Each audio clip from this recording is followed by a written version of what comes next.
जिस नाम से बेइज्जती की गई उसी नाम को अपनी पहचान बना लिया। कॉकरोच पार्टी किसने बनाई, क्यों बनाई, कैसे बनाई, सारा बताता हूँ। कोर्ट में एक हियरिंग चल रही थी फेक डिग्रीज पर। तभी सीजीआई सूर्यकांत जी ने कोर्ट किया कि जो बेरोजगार युवा हैं, यंगस्टर्स हैं बेरोजगार, वो कॉकरोच की तरह होता है, नौकरी तो मिलती नहीं है। कुछ सोशल मीडिया एक्टिविस्ट बन जाते हैं, कोई मीडिया में चले जाते हैं और कुछ आरटीआई बन के हर एक को टारगेट करते हैं। हालांकि उन्होंने सफाई दी बाद में कि मैंने ये बात सिर्फ उन लोगों के लिए बोली थी जिन लोगों के पास फेक डिग्रीज है। अब ये पार्टी किसने बनाई वो बाद में बताता हूं, लेकिन किन मुद्दों को उठाने के लिए बनाई गई उनमें से एक मुद्दा, एक कहानी ये थी प्रदीप सागवान की। 22 साल का एक राजस्थान के छोटे से गांव का लड़का 3 साल से एक छोटे से कमरे में अपनी 2 बहनों के साथ किराए पर रहता था। उसके परिवार ने सारी जमा पूंजी 8 से 11 लाख रुपए उन पर खर्च कर दी। घर बनने से भी रोक दिया। पापा ने कहा कि पहले तू कुछ बन जा, घर तो बाद में बन जाएगा। सारा कुछ कर दिया।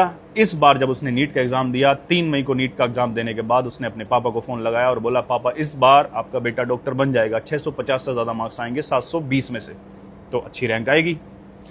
लेकिन फिर पेपर लीक होता है और जो भी हुआ आप सब जानते हो। वो जिस पे इतनी सारी जिम्मेदारियां लेकर चलते हैं ना, अक्सर वो बेटे जिन पे भार होता है पूरे परिवारों का, वो सहन नहीं कर पाया और खुद को उसने खत्म कर दिया। इन मुद्दों को उठाने के लिए ये पार्टी बनाई गई फाउंडर के हिसाब से। महाराष्ट्र के औरंगाबाद का एक लड़का अभिजीत, जब ये कॉकरोच की बात सुनी तो इस कॉकरोच की बात को बेइज्जती ना मानकर उसने पहचान बनाने की ठान ली।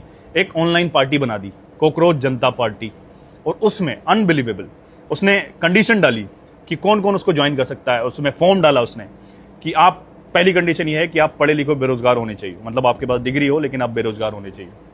दूसरी, आप आलसी हो, मतलब आपको देश बदलने की आप में जुनून होना चाहिए लेकिन आप आलसी होने चाहिए। तीसरा उसने डाला कि आप ऑनलाइन रहने के आदी होने चाहिए, हर वक्त फोन चलाने वाले जो लोग होते हैं ना, वो कंडीशन डाली। और चौथा, आपको भड़ास निकालना आना चाहिए, किस तरह से पॉजिटिव वे में अपनी भड़ास को आप निकाल सकते हो जो सही डायरेक्शन में जाए।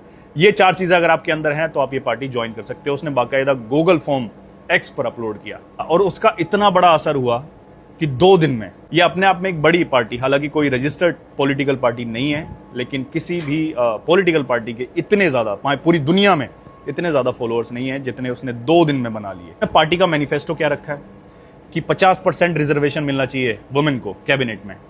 जो भी एमएलए या एमपी कोई भी डिफेक्टिव है तो उसको 20 साल से इलेक्शन के लिए बैन कर देना चाहिए। जो मीडिया, जो एंकर्स हैं, उनके अकाउंट का इन्वेस्टिगेशन होना चाहिए, और भी कई सारी कंडीशंस उन्होंने रखी। अब ये तो नहीं पता ये किस डायरेक्शन में जाएंगे, लेकिन इतनी बड़ी तादाद में सिर्फ 2 दिन में इतने सारे युवाओं का इस पार्टी से जुड़ना अपने आप में एक बहुत बड़ी बात है।